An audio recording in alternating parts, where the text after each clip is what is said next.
Welcome back. Good day, good evening, or good morning. You made the right decision clicking on this video. Pelicans Daily presented by Fan Arts. I'm your host, Dylan Bruton. Make sure to like, to share, to subscribe. Again, support us for free. Tell a friend, tell anybody who is a big, obsessed Pelicans fan. All right, let's get right to it. Uh, appreciate all the love and support. Um, Brother Yon, uh, I'm a reference this comment because it did have me dying, and then also because I'm referencing an article from Pelican Debrief, which is they're a good source of info. They're a good source of all news and things Pelicans.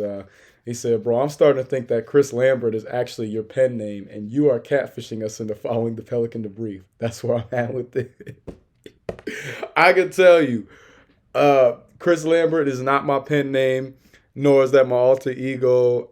I would probably like the pen name or alter ego that I would have would probably be something very like near and dear related to me, like something that only I personally knew.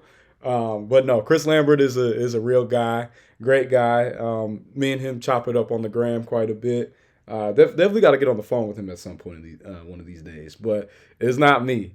But he be writing. But also the way I know it's not me is because I out loud disagree with stuff he's put out.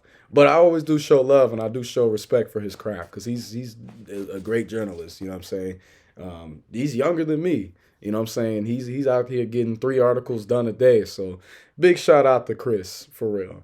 But I do gotta disagree with him on this one. So for this particular column that he put out, it talked about Troy Weaver and just saying that Troy Weaver was not fit for the job as GM and to be kind of the second in command to President Dumars, and largely because of his affinity and biasness towards DMV Hoopers. And we've got 3 on the rosters right now. We got Sadiq Bey, who we just traded for in the Jordan Poole and CJ McCollum trade. We've got Hunter Dickinson, who we signed with one of our two-way contracts, and we've got Derik Queen. Now, obviously, as we know, Derik Queen we traded for in the first round. We traded a pick from 2026, whole nine, right? Um, Now, while I excuse me, let me get a little water. While I understand Chris's concerns, I'm gonna speak as to someone who has hooped against a lot of DMV hoopers.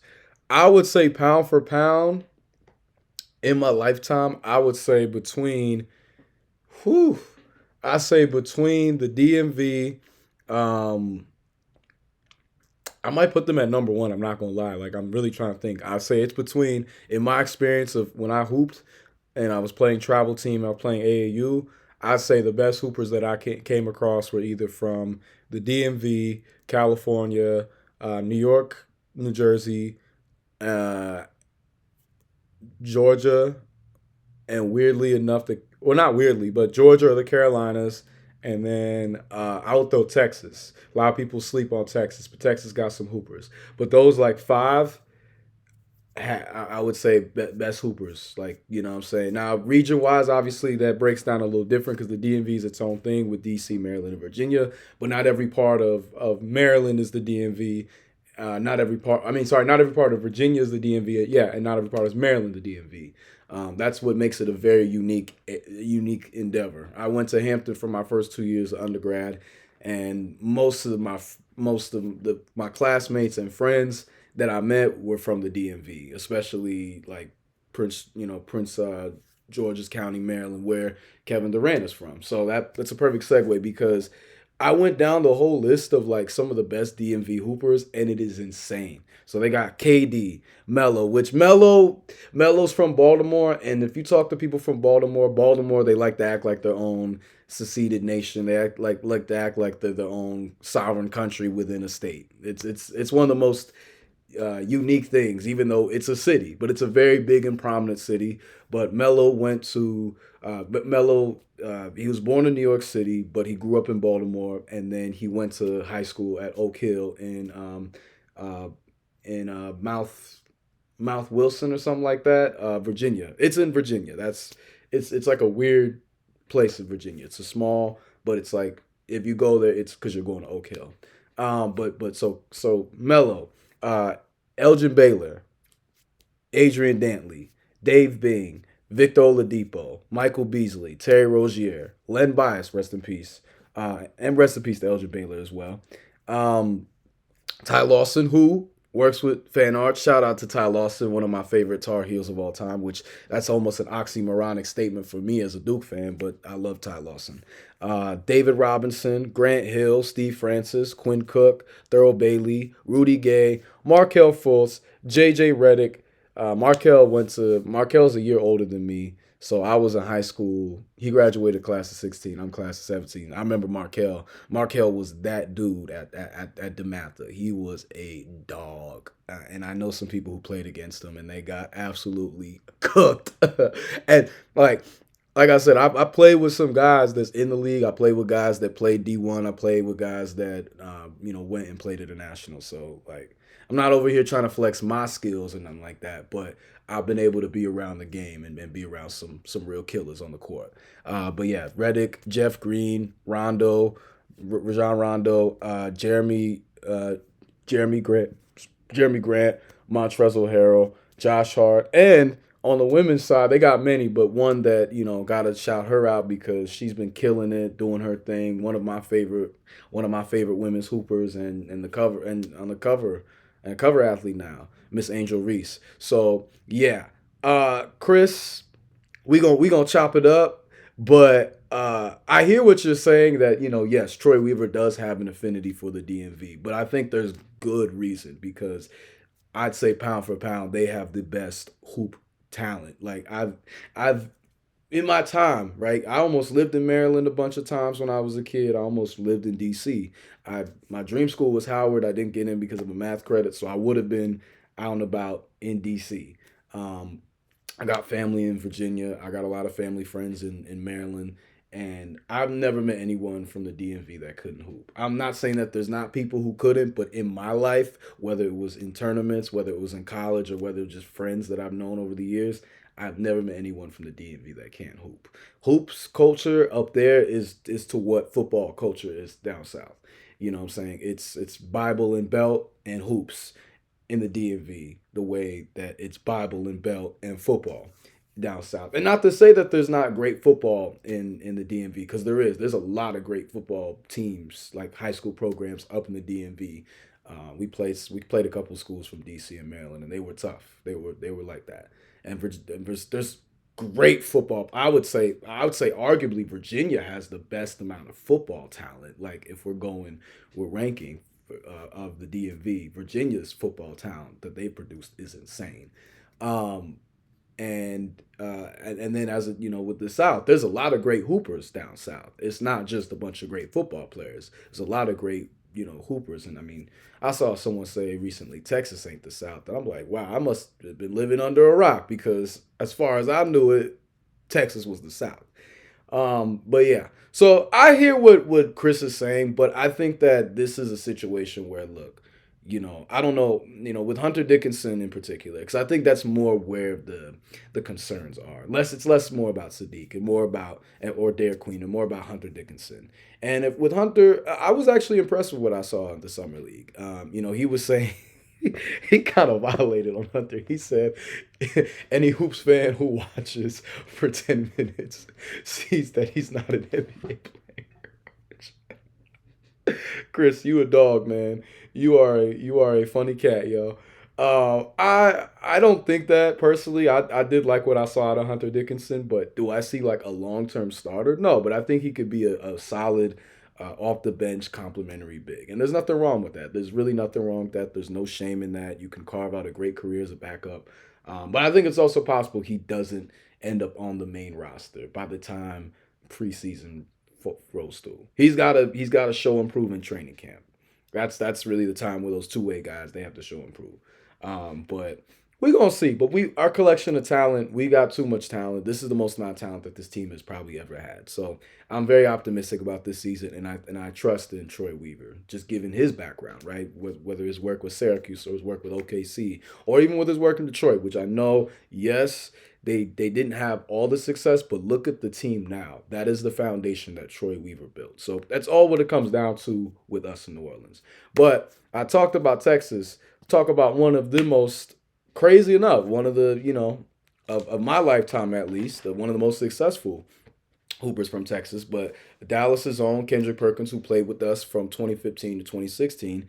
And in another article by Chris Lambert, shout out to my guy, he referenced that Kendrick Perkins went to bat for us in defense of us and against Bill Simmons' recent comments about our fan base and the team needing to relocate and there not being a strong enough culture there. And at first he kind of took Bill Simmons' side, and then enough of our fans gave him the heat, and it made him step back and acknowledge and go, you know what, I was wrong. And I will say I don't agree. There's plenty of stuff that Perk says where I'm like, what? You know what I'm saying? And that's why I say, like, look, as much as I give as much of a hard time as I give journalists, these former athletes are not off the hook either. Make no mistake. Make no mistake. Just because I do value their perspective of someone who was like in the field, who did it, who was making it happen, that does not mean that you are, able to escape and evade accountability yourself. That does not make you immune to critique.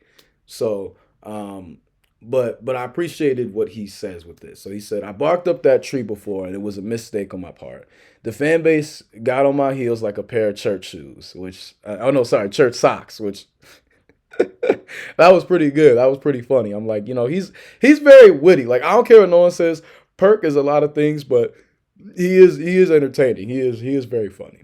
I was wrong. The fan base is pretty damn good. They're just waiting for the Pelicans to do something. And that's been my main point, right? It's not a lack of passion or excitement or joy or optimism or desire. It's the fact that it's not been able to be channeled and properly met, like kind of it's not been able to come out in the right way. You know what I'm saying? It's like a person who has a skill set in a person in a certain area, but they've not worked certain jobs where it's properly appreciated, right? It's like where Tracy McGrady was when he was in Toronto and he was trying to get out of Vince Carter's shadow. And when the opportunity came to go to Orlando, he was like, I got to.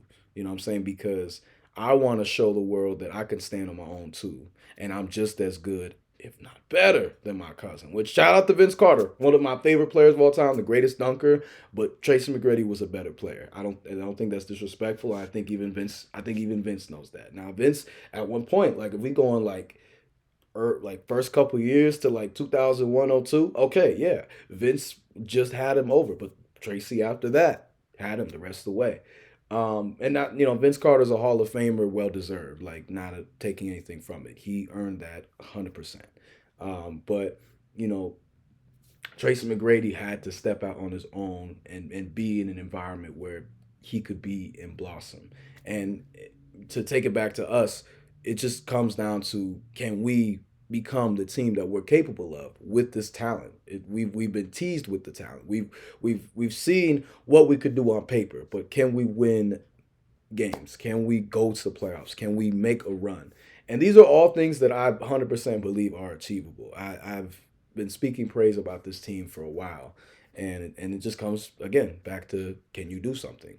So I'm glad that Perk was able to see kind of the error of his comments, and which mind you, that means a lot because Perk is a former Celtic, and one thing the Celtics within the media, they are very loyal. They're locked in like that, and it's Bill Simmons is a Celtic fan, one of the most notable Celtics fans in the media. So for him to go against Bill is a pretty big deal because of just how locked in the Celtics fan base and community is. It's very rare that you see outward beefing. It's very kept internally. So that's a big deal. That's no small feat. But I appreciate that Kendrick was able to step back and acknowledge and take accountability, because again, it just takes a man. It's just a man. As a man, you got to. You got to be able to do that. And with as it comes down to us, it's like, yeah, it's not a lack of passion. It's just that this passion has been unable to be expressed in the way that it's capable of. So that's where once things are a bit more copacetic, once things are more in alignment, it's like, no, y'all gonna see a bunch of rabid and obsessed fans. And that's why I truly think, like, if we go out and have the season capable that I believe that we're able to, it's a done deal. It's over. We're gonna have one of the most rabid fan bases in the entire NBA. Entire. And why? Because we've got personnel. And that's where I segue to the next point. So, on heavy.com, and this was in an interview that Kendrick Perkins did on the Road Trippin' podcast. And Richard Pereira did an article around this. But Kendrick was praising Derik Queen and giving him his props. And I mean, I was watching on draft night. He was giving him his props anyway. But he went like fully in depth, so I'm gonna say it. But ultimately, he called the Derik Queen trade a great one. And he said, "People have been hating on the New Orleans Pelicans since the NBA draft, wondering why they traded away a pick. You know why they traded away a pick? Because they got Derik Queen. And if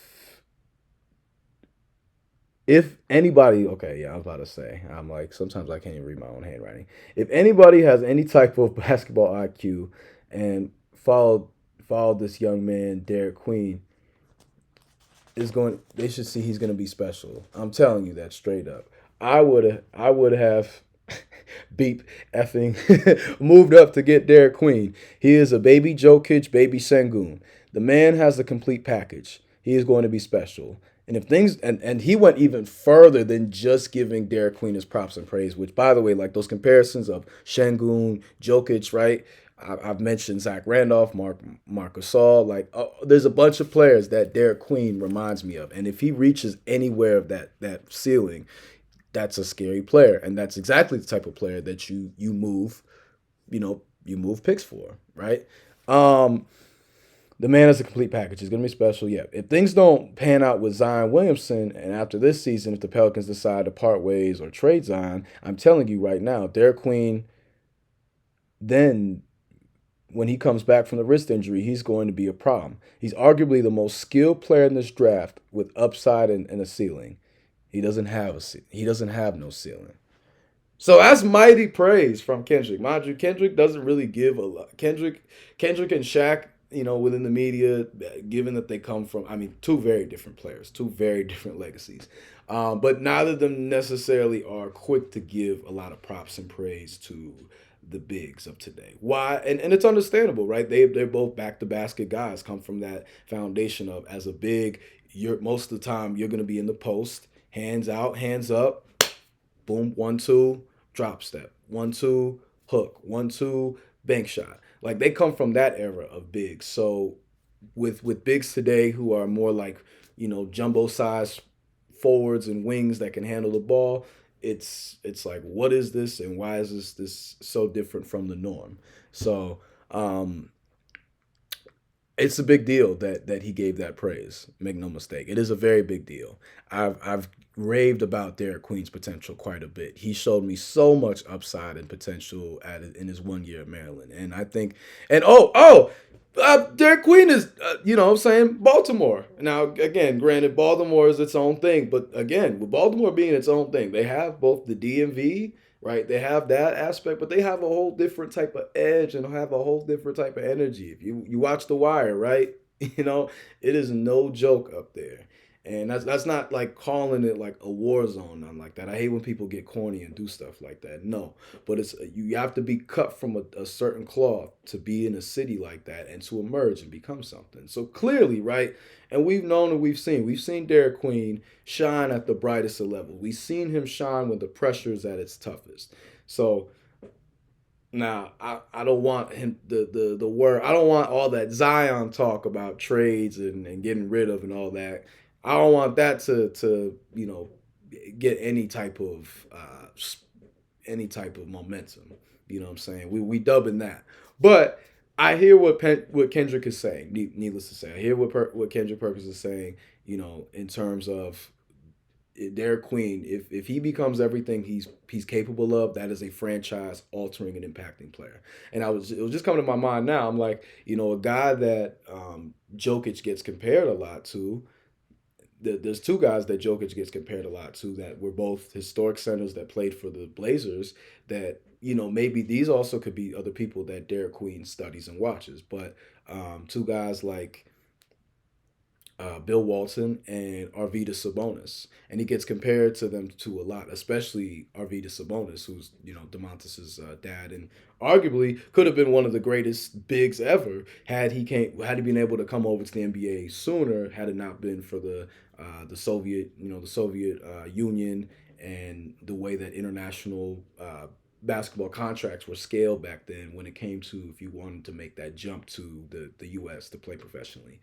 And by the time he came over to the NBA, he was, he had back problems. He was like near 30 or just turned 30, but he still carved out a great career for himself. Was still inducted to the Hall of Fame, so salute to him. And then Bill Walton, rest in peace to him as well. One of the most talented and versatile bigs of his era, and he was on his way to becoming like best player in the league status. Culminating in that crazy Cinderella run. Beating one of the most dominant teams of the 70s, but that 76 Sixers team that had Dr. J in his prime, Daryl Dawkins, Bobby Jones, Jumpin' Joe Caldwell, Moses Malone. Like that squad was lethal, and they didn't win a final until '83. So yeah, like that was that's a player that I feel like Derek Queen should study, and that I could see some traces of them in his game. Both Bill Walton and Arvydas Sabonis. And if he reaches any of these players' ceilings or whatever like that, again, that's a pick well spent. There's not going to be any question of why did you guys make this trade. It's going to be like, oh yeah, I see why y'all made that trade. You know what I'm saying? So hey, Derek Queen, if you're watching this video, my brother, keep getting healthy, keep getting stronger, keep getting better. Yes, the pressure's on you, but needless to say, folks is rooting for you. We see the talent that you are. You just got to go out there and execute, young man. That's it. That's all it comes down to. So, yeah. And now my favorite part of the video, because I didn't really get to do this last time, but responding to y'all. So let's get right to it with some of these comments. So I mentioned Brother Jan. Shout out to him, day one viewer. My guy Ricky Pronia, 2494. We won around 48 games 2 years ago. We should have won a few more. Lost some overtime games. Last year, injuries killed us. If we could stay healthy this year, I think we can make the playoffs. If we could stay healthy. Agreed. That's really been our Achilles heel, is injuries. Ironic, right? Achilles heel. It just comes down to health. Health is going to be incredibly huge, and it's going to be incredibly important. I think that is the biggest factor with us as a team, more than anything. I got Christopher Church, 2653. He said DeJounte is not going to be coming back until next year, maybe March. Speaking of Achilles injuries.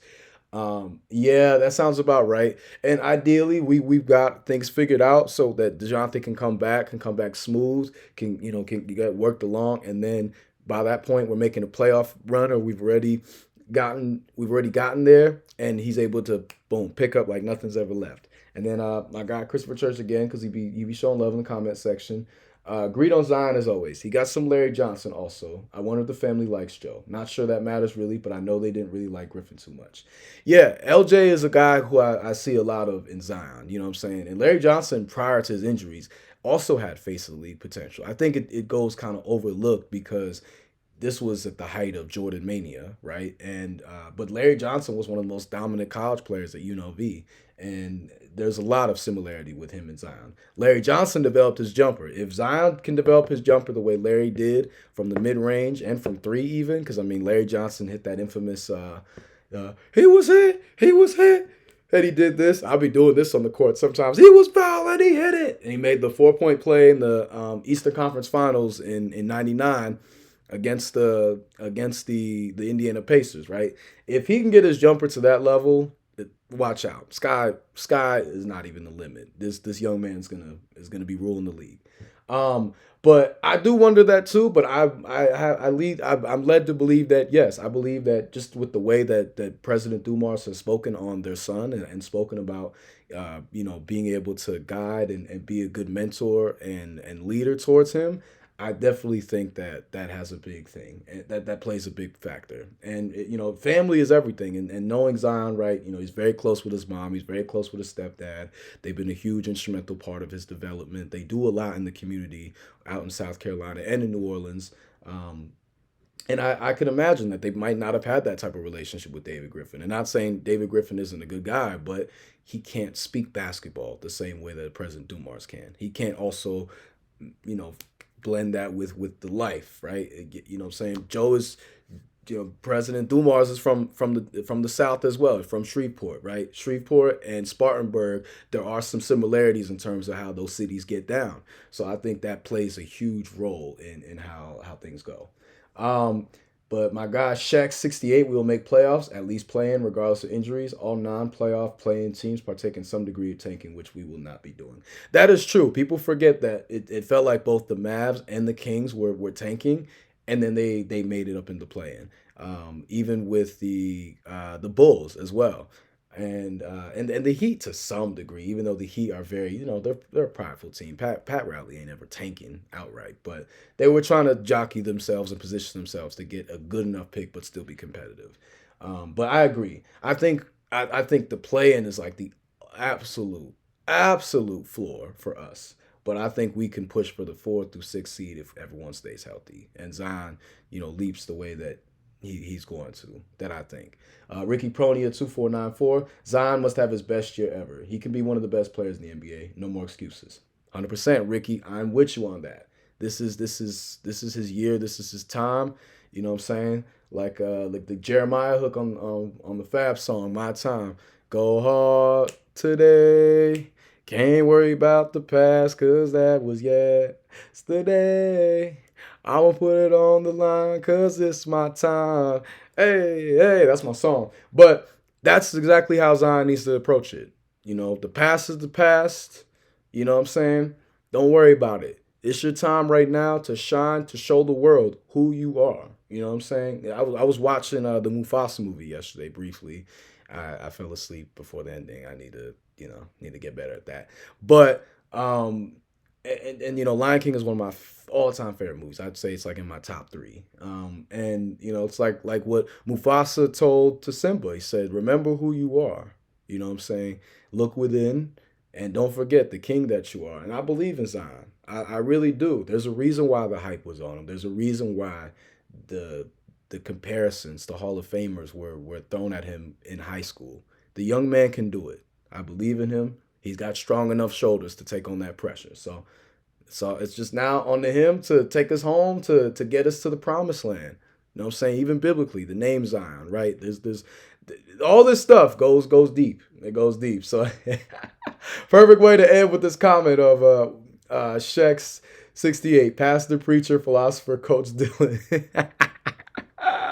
A little something, a little something. Um, you know what I'm saying?